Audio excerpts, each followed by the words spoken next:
لقد خلقنا الانسان فی احسن تقویم. زه هر انسان له غاړه کلکه ورکړم. ډېر ښه دی. وکه څه نشه را باندې وکه خو پام کوه بیخي په هوا نه شم. ډېر ښه دی یار. یو تا په دواړه مخه ښکل کړم فی سبیل الله، والله که په 1 کروړ یوه مچکه ورکوم. بېمینې خلک هم په ځان له ټقه کړم مین، ګزار د زړه په سر لکه لټکه ورکوم.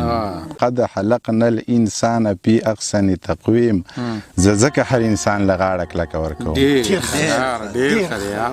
لقد خلقنا الانسان فی احسن تقویم. زه ځکه هر انسان له غاړه کلکه ورکوم. ډېر ښه دی.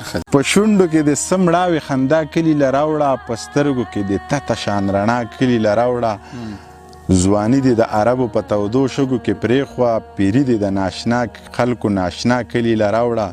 درخم دې په روپو باندې بدل که زور یې کم شو، ژوندی اوسې په غاښو کې د سا کلي له راوړه. ډېر ښه یاره، ډېر ښه دی. نظم دې بل نه دی هلکه بس دی مړه د خدای مسلمانانو مرۍ م راله وچه کړه. ها واله